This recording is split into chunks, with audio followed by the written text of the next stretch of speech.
What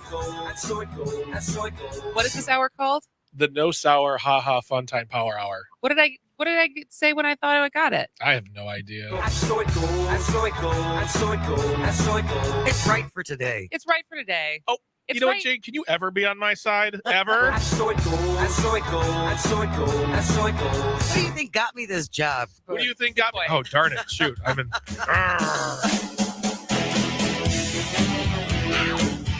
Moving Wisconsin forward, one joke at a time. This is Kristen Bry with As Goes Wisconsin. Yada, yada, yada. Hello, Wisconsin! Hello, Wisconsin. Welcome to the No Sour Ha Fun Time Power Hour. Just tripped right off your tongue. I don't Look screw at it that. up anymore. I just got it. Oh, you got it down. I got it down Yeah. after it only took me a whole month to memorize what we're calling our last hour of the day, where we talk about fun things instead of sad things or angry things. We talk about fun stuff that's coming up in Wisconsin, and that includes this week the Midwest Gaming Classic, which is a gamer's paradise and one of the country's largest independent gaming trade shows. And it's been going on for like 20 some years almost. And so here to talk about it and what you can expect and whether or not this is for hardcore gamers and going to convince Jane to show up this weekend is Hypeman Andy Nelson. That's your official title. Right. Yes, they give me a badge and everything that says Hypeman on it. I love it. It's like the reason I go. So, and you've been involved in it for like 15 years. Yeah, in one shape, one form or another. I started working officially with my, promotional PR and marketing business a few years ago. But back when I was at the Paps Theater Group, we used to co-promote shows with them all the time. We would bring video games live through. So it was back in like 2007, I think, the first time I went, and it was at some hotel in like Economilwaukee with maybe 1,000 people. And now it's grown into this massive thing where we're expecting like 20,000 people from all over the world. So it's just fun. It's a real independent. There's like no corporate sponsor on this thing. It's a very Milwaukee gaming thing. So we're just super excited for this weekend. And so for someone who's never been, how would you describe what the Midwest Gaming Classic is? Like, how would you describe what to expect? What's your elevator pitch? Yeah. So, I mean, you're going to see what this event is about is actually playing games, retro and modern games. So you're going to see seas of pinball machines. You're going to see seas of arcade machines. You're going to see seas of console games like Sega Genesis and Atari and Nintendo. But then there's also like a whole playable gaming museum that's rows and rows and rows of like computer games like Oregon Trail, for example. Yes. Or what have you. Never beat that game. Like literally every game that you can possibly think of is there. And that's just one section of it. Then there's also like things like Dungeons and Dragons, like tabletop games, role-playing games, Pokemon cards, like there's whole tournaments. And then there's whole rooms of like panelists, like industry gaming professionals. So it's just everything retro and modern gaming. And I think the last thing I'll say, comparatively, like for anyone that's been to a Comic-Con, those are all obviously huge corporate, sponsored events. The vast majority is things that you can just buy. You walk through, you dress up in your cosplay. It's a lot of fun. This, with the price of admission, you go in and you're actually playing games. Everywhere you look, there's stuff to do. And oddly enough, that's a rare thing in the Comic-Con world. Because it's Comic-Cons, I always thought of it as just like meeting celebrities, meeting like characters. Is there also a gaming element to Comic-Con that I wasn't aware of? Just like a little bit. That's the thing. You meet celebrities, you check out the panelists, you wear your cosplay, you buy stuff. That's about it. So I think that's what really like sets this apart. Like ever since the beginning, it's just that indie Milwaukee feel to it.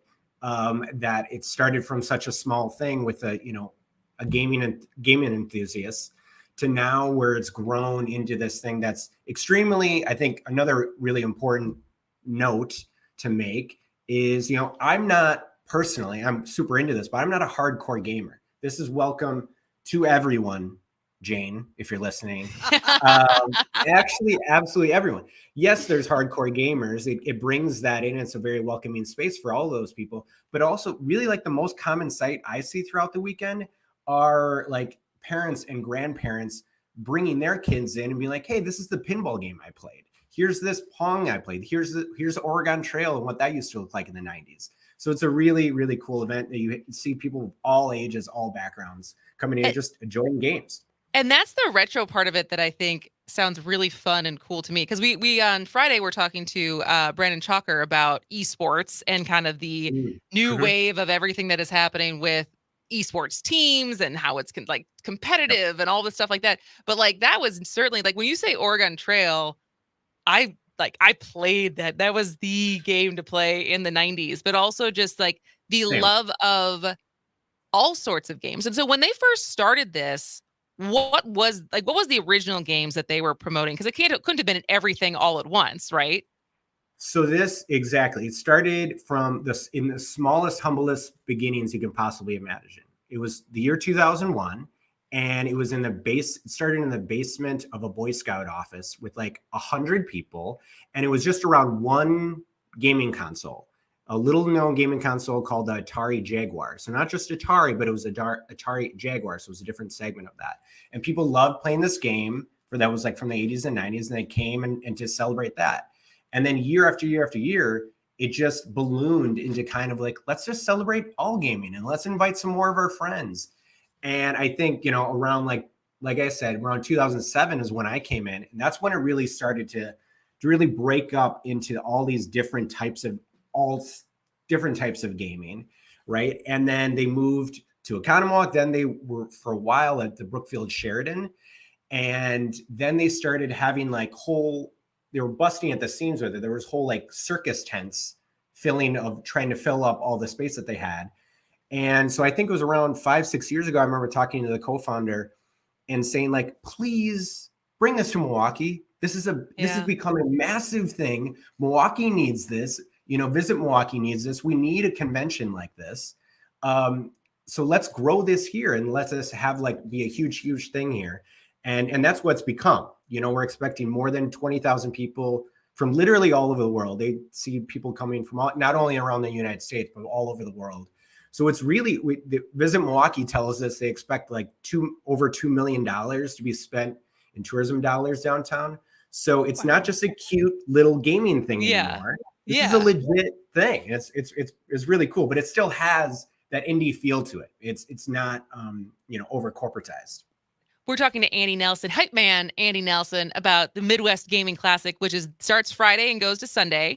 And so, is there any difference between if someone were to buy a pass to go all 3 days? What's the differences between each day, or what would be if you want this thing comes Saturday versus Sunday? Kind of for people if they haven't bought their tickets yet. Reasons to go to one day or the other. Yeah, great question. Yeah, Friday night is really it's called preview night. That's when you get a lot of the hardcore gamers. You get people that are traveling from all over the world that are staying at the hotels around the convention center downtown and really enjoying that night. There's a lot of really fun, unique games that they're kind of going outside the box, right? Like they have, if anyone that likes NBA Jam, what's happened a lot on Friday nights is the voice of NBA Jam, Tim Kritzrow, is there.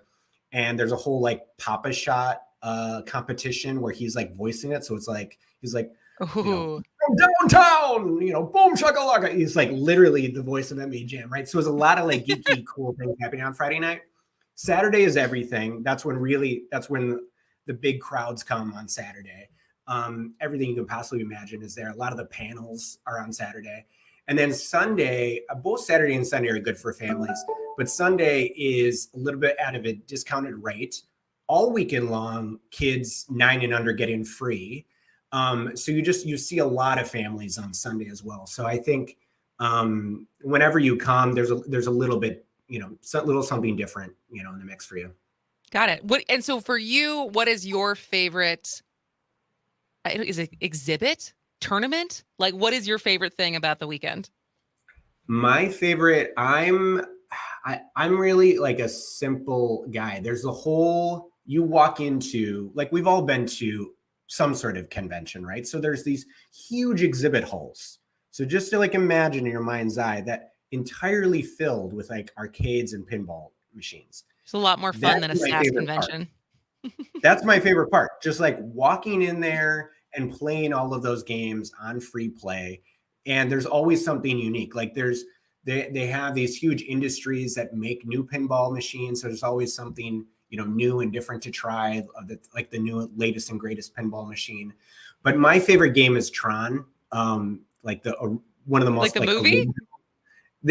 I do love the movie, Kristen, but the Tron, the arcade game, is like my favorite. And I want to have that in my basement, but I don't have that in my basement. So I love playing that there. All right. Well, and is there anything that is the other thing that I thought I saw on the website?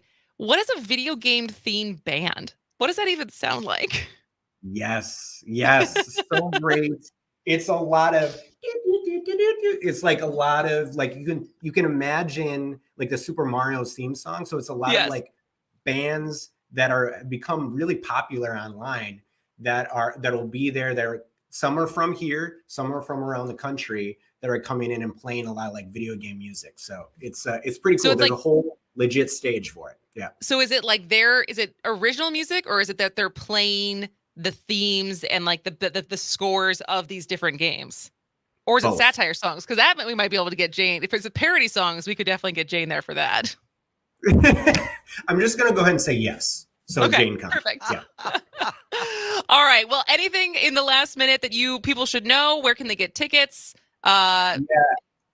Yeah. So, tickets are going to be available. You can walk up and get tickets downtown at the Wisconsin Center. But I recommend going to MidwestGamingClassic.com. Very easy website to remember. And you can pick up tickets there, whatever you're into. But again, you can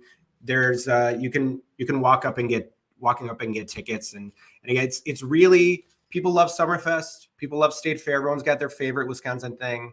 I know I'm biased, but this is my favorite Wisconsin event. It's just super unique. It's a wonderful event. It's a lot of fun. I've brought like nieces and nephews over the years. It's a really, really cool thing. All right. Well, I think that we might go on Sunday. You might see Mike and I, because he loves games. He likes to pride himself of being very good at games. We'll see if we can drag Jane.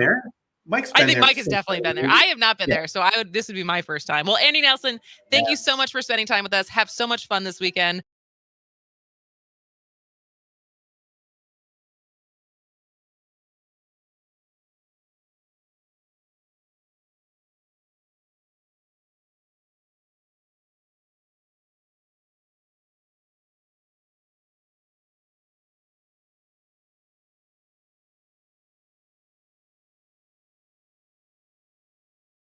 Max Inc. Radio with Dennis Graham from Rockconson. Appreciate all the support of Mad Radio 92.7. And by the way, a tip of the hat to Civic Media. That was a great article in the Cap Times by Paul Fanlin. You guys got a great model that you're growing around the state, local interest with radio stations throughout these different markets. And a tip of the hat, and you're focusing on local music and nobody's doing it. So great job. Listen to Max Inc. Radio Saturday night, 6 to midnight on the Civic Media Radio Network. This is Pat Brightlow from Up North News Radio. On the air, online, or on demand, make it a point to catch the first word on Wisconsin news, sports, and more weekday mornings from 6 to 8 all across the stations of the Civic Media Radio Network. Hey there, fellow working class heroes. I'm Rick Smith, host of The Rick Smith Show, and we are now on the air in Waukesha, live weeknights 8 to 10 p.m. right here on WAUK 540 AM, 101 FM, The Shaw. Turn on, tune in, and help us rebuild the American dream. Check out our website at thericksmithshow.com. The Rick Smith Show, where working people come to talk. Weeknights 8 to 10 p.m. right here on WAUK 540 AM, 101 FM, The Shaw. It's easy to listen to your favorite local radio station anytime. Download the Civic Media app from the Apple or Google Play Store, then listen live or whenever you want from anywhere for free. Here's your updated forecast on the Shaw. High temperatures reach up to 41 this afternoon under partly cloudy skies, northeasterly winds 8 to 15 miles an hour. Partly cloudy skies tonight. Lows level off around 22. Sunshine mixed with clouds at times again tomorrow. Daytime highs approaching 44. about an inch of snow tomorrow night through Wednesday. For Civic Media, I'm meteorologist Derek Height. Currently, it's 41 degrees. The Shaw 101 FM, Franklin's choice for news talk radio. Streaming 24/7 at WAUKradio.com.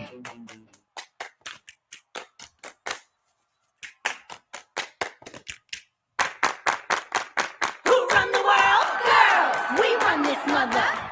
Who run this mother? Girls! Who run this mother? Girls! Who run this mother? Girls! Who run this mother? Welcome back to As Goes Wisconsin. I am Kristen Bry. She is Jane Madnair. I love Andy Nelson. I know. He's such a delight. He is. He's a very positive person. Yep.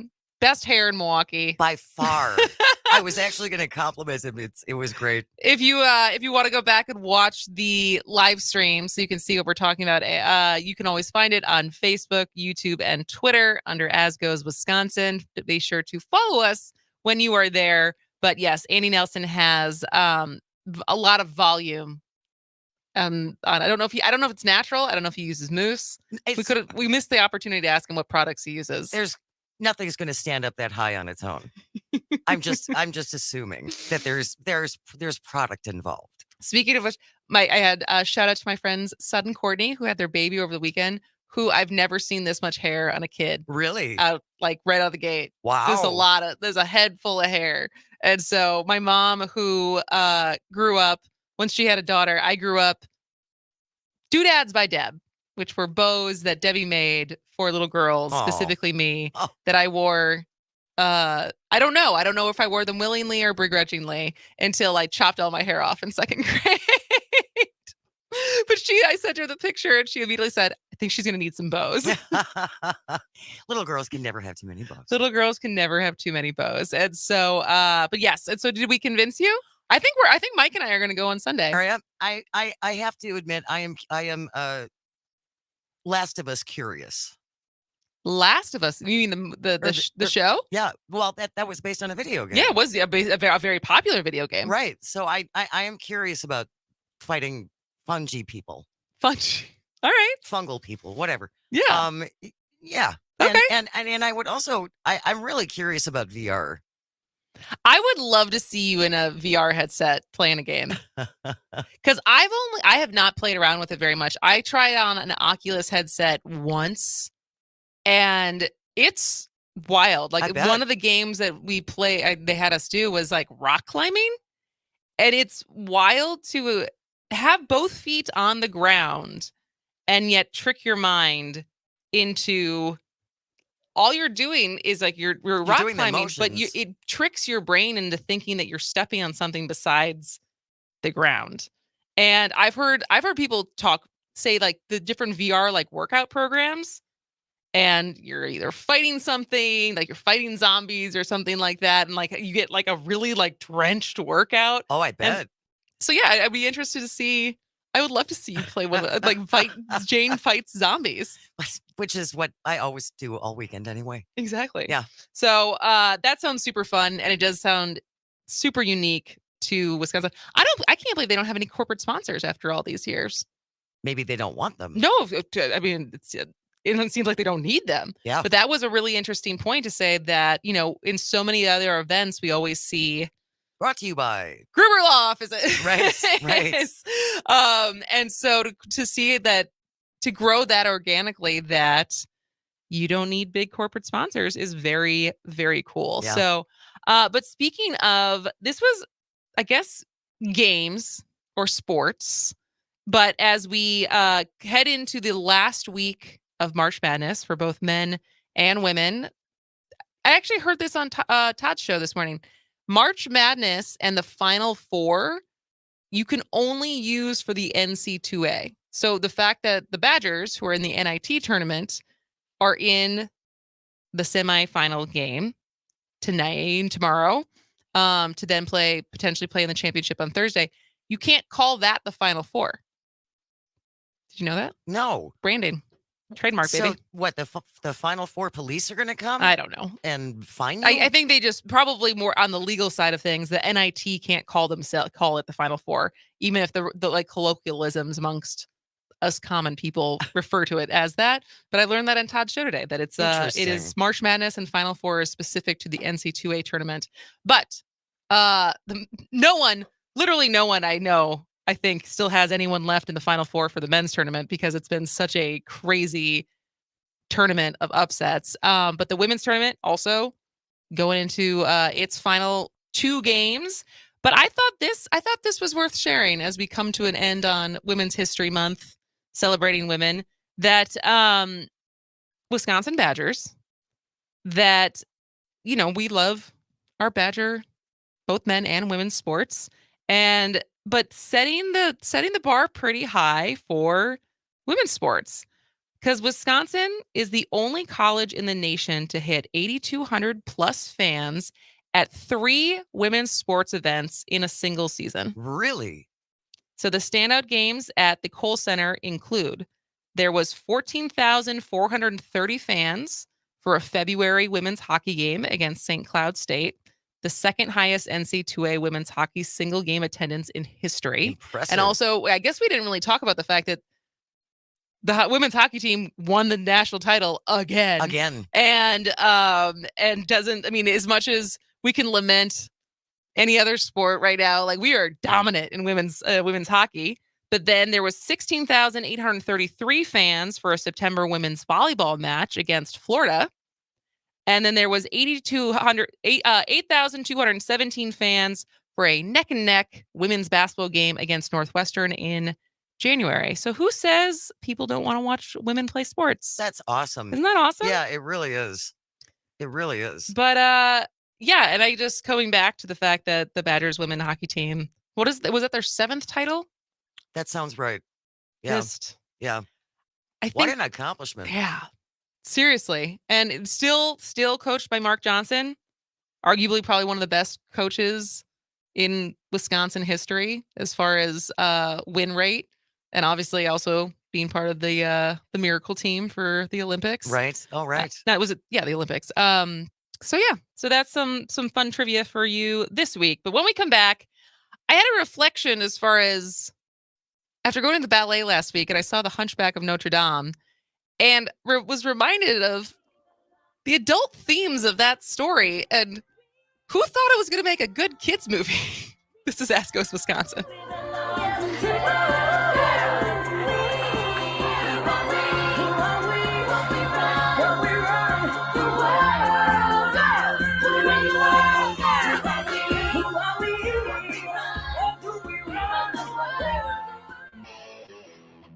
Bringing some sanity to the airwaves. The Shaw 101 FM, WAUK 540 AM.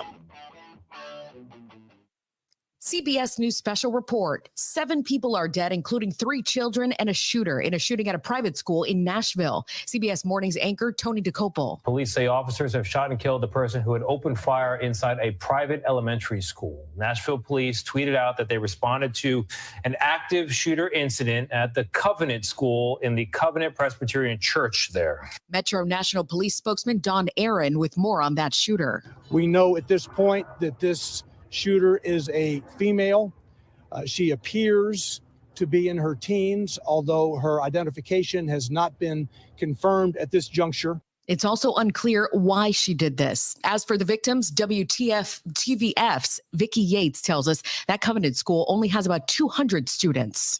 We don't know their ages. We don't know their names yet, but we have been told that they have passed away from their injuries. CBS News special report. I'm Monica Ricks. The Shaw 101 FM, your fix for progressive talk. From Muskego to Milwaukee, always streaming at WAUKradio.com. For Civic Media News, I'm Terry Bell. Here's what you need to know. Disabled voters say local election leaders in Wisconsin are breaking federal law during early voting. Advocates say early voting poll workers are incorrectly telling disabled voters they cannot have someone else return their absentee ballots for them. The special election for Wisconsin's 8th Senate District has statewide implications. Democrat Jody Habush-Sinkin says a win for her would safeguard against a Republican Senate supermajority.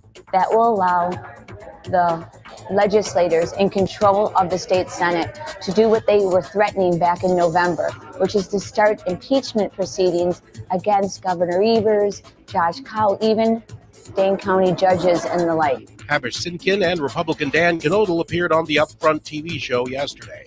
In sports, the Bucks are at Detroit tonight. I'm Terry Bell, and this is Civic Media News.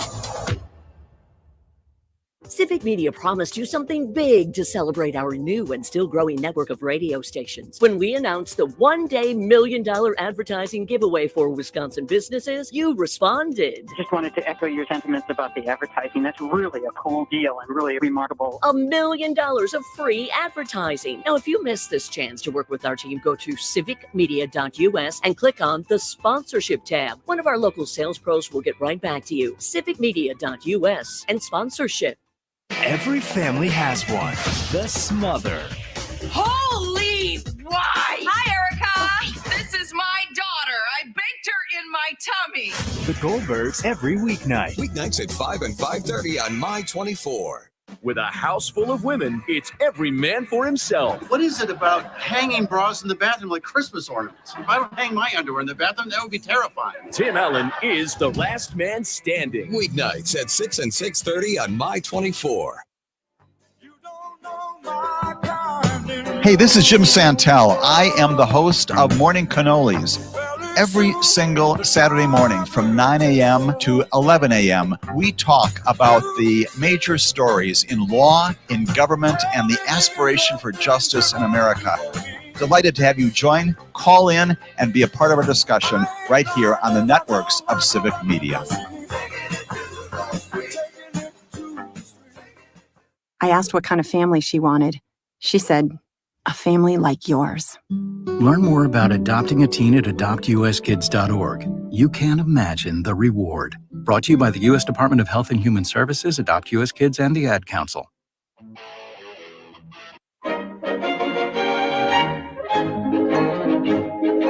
Salagadoola, metricaboola, bibbidi bobbidi. Put them together, and what have you got? Bibbidi bobbidi boo. Salagadoola, metricaboola, bibbidi. Welcome back to As Goes Wisconsin. I am Kristen Bry. She is Jane Matnair. And can you tell me a Disney kids movie that does not have a super dark origin material? Yeah, the Grimm brothers, boy. They were grim. They were grim. They were real grim. And so 844-967-2789. What story does not have its original piece being pretty dark? Because I bring this up. So I loved Hunchback of Notre Dame, the Disney version. Came out when I was 10. I think it was 96. And I loved it. I still love it. It's great music. And literally, this is how much it stuck with me. Fast forward to 2015, and I was in Paris by myself, and I who usually does not do lines, stood in line to see the Hunchback. Not the Hunchback. Notre Dame. To see Notre Dame. And literally, as I was standing in this like centuries old building, God Help the Outcast was playing in my head. And like that soundtrack was still in my head. Wow. So that is the hold that movie had on me as a kid. And so, and I knew, you know, it's by Victor Hugo, who Les Miserables, you know, and like and I learned one of the huge big motivating reasons he wrote the book was because at one point they were going to tear down Notre Dame. Really? Instead of restore it and keep it up, they were going to just tear it down. Wow. And he was such a avid fan of the Gothic architecture that he basically wrote this as I don't know if a plea, but basically to advocate for saving it. But if you really like, that story is dark. The Hunchback of Notre Dame. Yes. The Victor Hugo version is incredibly dark in the same way that Les Miserables is incredibly dark. And I was reminded of this because I got to go see the ballet, the Milwaukee Ballet right now, or I think maybe it ended over the weekend, but they did Michael Pink's Hunchback of Notre Dame, and I went with a girlfriend. It was excellent. I bet. But it's a very different version than what happens in the Disney version. But so I went after I saw the ballet, I went and re-listened to the Disney soundtrack. And even that, I was kind of like, there's some themes in here that are questionable, especially as we're having these conversations around what is appropriate for children. That was like, how was no one a little concerned about this?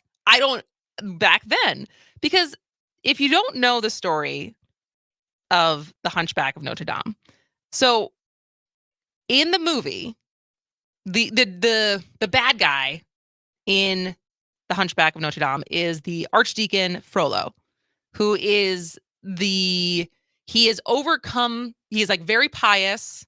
He is Quasimodo's father in the fact that he basically Quasimodo as a baby was left at the doorsteps of Notre Dame, and he saw it as a sign from God that how pious he really was to adopt him and bring him in and bring him up and bring him up. But basically, he was then forced to stay inside because he was so ugly. He would scare people, and he was the bell ringer, and so he was also in the book mute and deaf because the bells basically broke his eardrums. And so in the Disney version, Frollo is the only one who dies in the end. Esmeralda survives, Quasi survives, Phoebus, who is like the captain that the love interest, survives. That's how it happens in the real story. Oh, really? No. So in the original, and what drives a large part of the plot is the fact that the Archdeacon is overcome by lust and desire for Esmeralda. And so it's basically, if he can't have her, she cannot no longer keep living. So like and this is a huge part of the original story, is like, she's too sexy. And so he either needs to like force her to be with him, or he tries to basically like get her arrested and executed. Oh, lovely. So it's the whole, if I can't have her, no one yes. can. And then the reason why Quasimodo's in there is because at one point, the Archdeacon convinces Quasimodo to go kidnap her, and then Quasimodo gets caught kidnapping her, and so then he gets publicly flogged, and she's nice to him while he's getting publicly flogged. So then he becomes obsessed with her because it's the only kindness like anyone's ever given him. So it's all these things that like, and at some point in the real story, Phoebus dies. She gets accused of murdering him. She dies. Quasimodo is basically, the end of the story is him like holding her lifeless body. Oh, lovely. And so it's like, this could definitely be a Game of Thrones story. And it got me thinking about the fact that that's how most of the Disney movies are. Well, they're very sanitized versions of the original stories. And so this starts with Cinderella.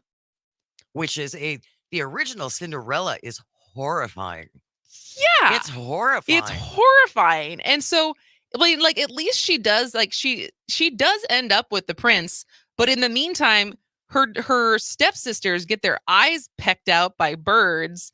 And in order to try to fit into the slipper, one chops her toes off and the other chops her heel off. Yeah, that wasn't in any of the Cinderella versions that I've seen. No. And then Rapunzel, they made that into a Disney movie. I think they called it Tangled instead of just Rapunzel. Right. But that was made kind of post my time of consuming Disney movies.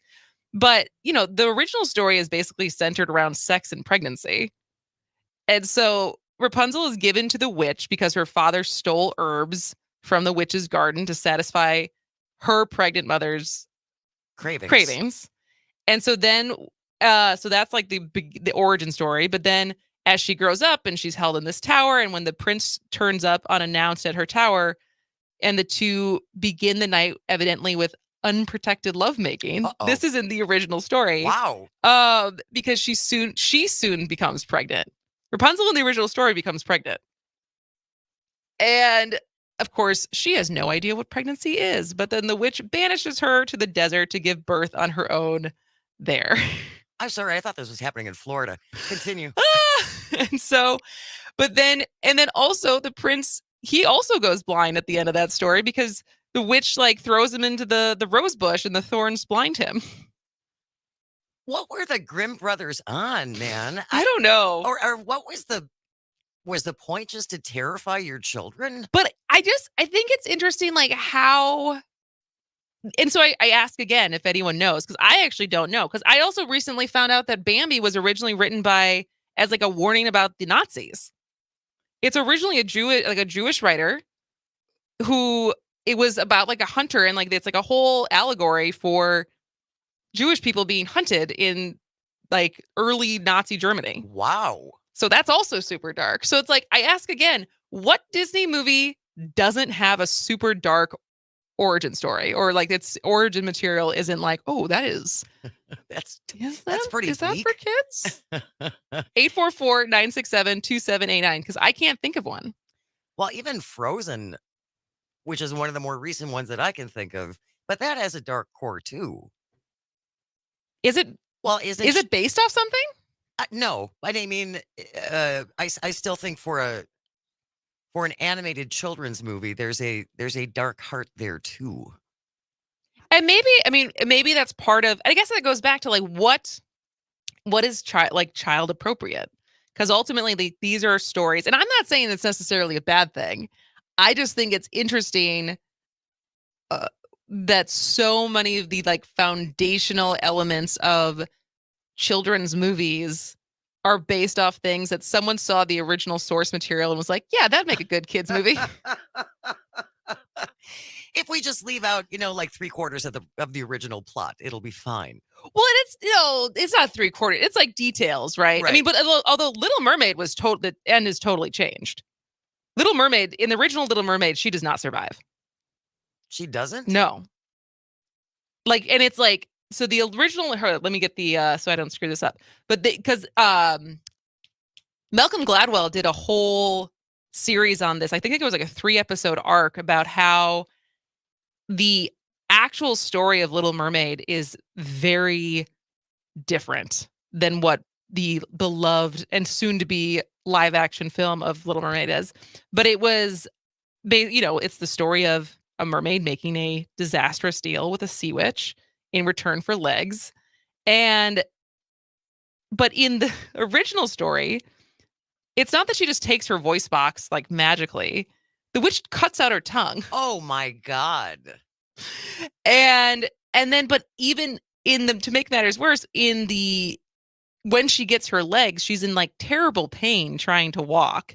And then the prince ends up marrying someone else. Sebastian and Flounder do not save the day like they do in Little Mermaid. Triton does not like make a rainbow at the end. And so, but in general, he marries someone else and she goes back to sea and she turns into like sea foam. Oh. Yeah. So like that one, they did change the plot. Cinderella ends the same. It's just they don't give the details of what happens to the evil sisters. Yeah. Yeah. Wow. But I'm trying to think. I mean, like, can you think of one? Again, if the origin is the Brothers Grimm, pretty much no. Because they were some dark guys. And I don't know if the point is, because I mean, fables, like some of the oldest storytelling mechanisms we have are, they're about teaching lessons and teaching, using characters and sometimes not realistic situations to teach bigger themes about life. And so, I mean, even thinking about Roald Dahl and like now that they're trying to sanitize some of those books, whereas like the themes of Roald Dahl's books are not happy spice. Yeah, like the core story of like witches is pretty dark. The core story of Matilda and being ignored by her family and like only having one teacher who's actually nice to her. Charlie and the Chocolate Factory, or Willy Wonka and the Chocolate Factory, is not, a super like Willy Wonka is not like a friendly, normal guy. No, he's not.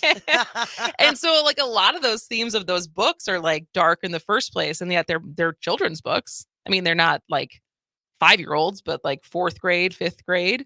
And so maybe that is just like the core part of children's literature and children's books, is finding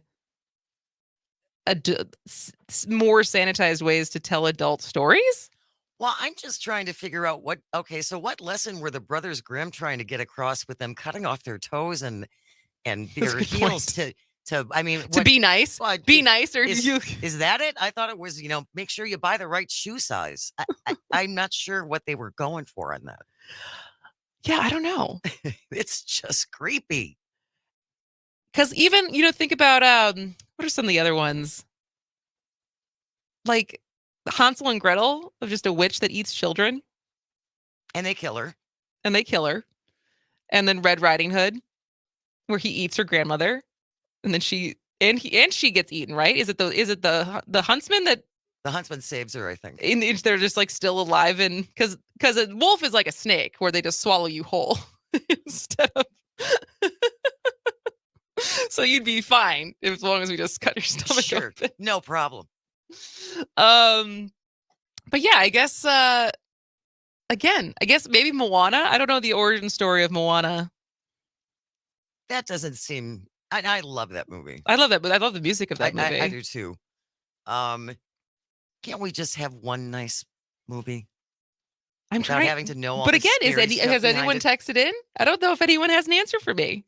Of any, what Disney movie does not have super dark origin material? Even Bambi starts out with a death. Yeah, and maybe Lion is because what is the origin story or the origin material for Lion King? I thought that was an original. That might have. It wasn't. I don't think Aladdin was. Oh, all right. Well, we got to wrap up, but stay tuned. This is As Goes Wisconsin. Don't you deserve a job you love? Civic Media is preserving hometown radio, broadcasting from main streets across Wisconsin, and we're hiring radio advertising sales professionals to join our rapidly growing network of local radio stations. If you have a connection to your community, prior sales experience, and want to earn an outstanding living where you and your hard work is appreciated, you should apply right now. Find more information on our website, civicmedia.us. Click on the Careers tab. Hey, this is Matt from Design Garden. Remember when the internet was new? Back then, you had to leave your house to start a business. Companies used to pay programmers bags of cash to get online. Now, small businesses can get online with a Facebook business page, or Squarespace, or Google My Business, or WordPress. But which tools should you use? Can you afford to go down the wrong path? Design Garden uses modern tools to build your website the right way. Find us online at design.garden. Again, that's design.garden. Telling my girls about my Alzheimer's diagnosis was hard. But Mom's early detection gave us time to make a plan. Talk to your family about seeing a doctor. Go to alz.org/time to talk. A message from the Alzheimer's Association and the Ad Council. With one call, the Civic Media network of stations can deliver your business's message to the entire state of Wisconsin or your hometown. Marketing plans that work for your business. One call can do it all. Civic Media, 608-819-8255. Here's your updated forecast on the Shaw. Sunshine mixed with clouds at times this afternoon, with daytime highs approaching 41. Northeast winds 8 to 15 miles an hour. Partly cloudy tonight, lows level off around 22. Sunshine mixed with clouds at times again tomorrow, daytime highs approaching 44. About an inch of snow tomorrow night through Wednesday. For Civic Media, I'm meteorologist Eric Height. Currently, it's 41 degrees. The Shaw 101 FM, Brookfield's choice for news talk radio. Streaming 24/7 at WAUKradio.com.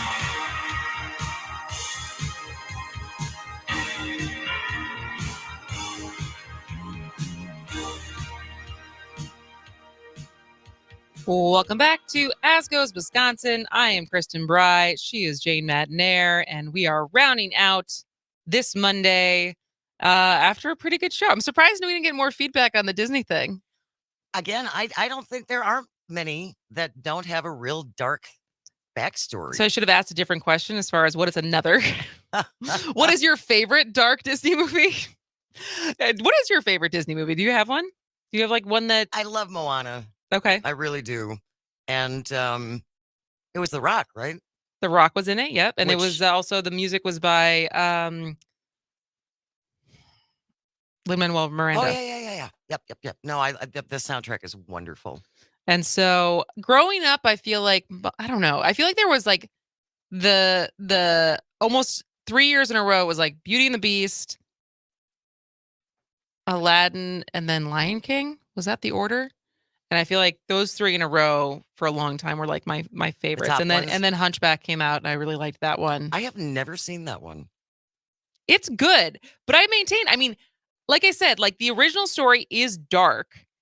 And even when I think about the soundtrack that is still part of the Disney story, and like I said, like a core part of that show and that's original story is the lust of the archdeacon and his inner turmoil about wanting this they in the movie they still use the word gypsy, but Romani woman.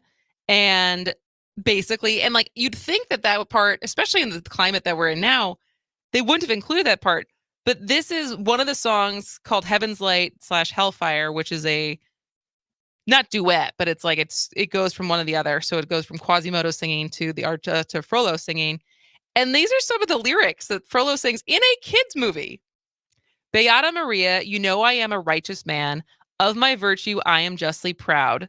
Beata, this is like chanting like a religious song. Okay. Beata Maria, you know I'm so much purer than the common, vulgar, weak licentious? I should know that because I used to know all these lyrics. Crowd. Also big word for a kid. Mm-hmm. Then tell me, Maria, why I see her dancing there, why her smoldering eyes still scorch my soul. I feel her, I see her, the sun caught in her raven hair is blazing in me out of all control. Like fire, hellfire, this fire in my skin, this burning desire is turning me to sin. Ooh. This is a kids movie. Wowza. So they kept that part. I mean, I don't know how you do the show with like and can create the stakes and the conflict without that part. Right. But I would love to like flash back to be a 10-year-old and if there was any concern when this came out. But did you even recognize that as a kid? That probably didn't even cross the transom of your brain. Well, I understood it as far as a plot point I understood him to be the bad guy. Right. Because he wanted to hurt. Also because, you know, like Jafar and every other character. The way they're drawn. is like, oh, that's clearly the villain. Yeah, pretty And so my easy. 10-year-old brain was like, oh, we don't like that guy. Yeah. But it's just it's the constant question of like what is appropriate, what is not, who gets to decide, why is, you know, because this, I mean, and if anything, this points to an ongoing issue with the church, which is of the pious leaders, whether it's taking advantage of that power with young men or women, both. And so like, if anything, it's like, oh, this is actually a true thing that's been going on for a long time. Temptation, baby. So, all right. Well, what do we have coming up tomorrow? I'm trying to think of anything we can plug for tomorrow's show, but I know coming up on Luke Mather's show, they're going to be talking about AI. We haven't talked a lot about AI in this show. I find it all very confusing. Well, I also just don't know, like beyond the question of like, is this scary? Well, yeah, I think it's scary. Yeah. And I think the more I hear about it, I think on one hand, it's useful. There's probably increasingly more ways for it to be useful. But also, if it's something that continues to teach itself and it doesn't need humans to be teaching it things, but also what it does to the workforce and how much dumber it makes us and by depending on it. But so on Dueling Tangents, they're going to talk about that. And then I think he's going to run through a bunch of Wisconsin headlines. And on the Chad Holmes Show, 2:15, they're going to keep talking to different candidates for the Wausau School Board. And at 3, he's going to be joined by Joel Lewis of Citizen Action Wisconsin. So definitely stay tuned for that. And if you want to go back to Luann Bird was a wonderful, wonderful guest. She was just terrific. And I would also suggest, again, tomorrow we are 1 week away. Tomorrow will be 1 week away from the really important April 4th election for the Wisconsin Supreme Court. So we covered quite a bit of stuff in that first hour. Yeah. With some of the nasty stuff that's going on. Absolutely. As we get closer and closer. As we get closer and closer, we got one more week, and then we'll get a little bit of a reprieve from political ads. When will be the next election? Do you know? We'll have another spring election in 2024 for local seats, but I don't think there's anything coming up in the fall for this year. So then, but obviously by the end of this year, we'll already be in drowning in presidential stuff. Yep. And RNC stuff. And but then coming up tomorrow on our show, we have Dan Schaefer from the Beacon Population area. So we'll get his thoughts probably on anything. I'll ask him the same question of like, what could sway anyone at this point as far as who you're going to vote for? Well, yeah, if you're going to vote, who you're going to vote for with 1 week left. And then we're going to talk to a linguistics professor from UW-Madison, Joe Salmons. This will be great. Who we read about Milwaukee Ease, which I had never heard of before until reading about it in Milwaukee Journal-Sentinel. But we're going to have a conversation around our interpretations of language, of like what our assumption about different dialects are. Like, why do British people, we assume that they're smart? I guess it maybe depends on the British accent. It depends on that. Yes, it does. But versus like a Boston accent or a Wisconsin accent. Or a New Jersey accent. Yeah. And like, we love Charlie Barron's, but if you actually met someone who talked that way in real life, what would your impression of them be? And so I'm really excited for that conversation. So come back tomorrow, 11 a.m., as goes Wisconsin. Stick around for Dueling Tangents and the Chad Holmes Show now. But otherwise, thank you for listening. Thank you for texting, and we'll see you tomorrow.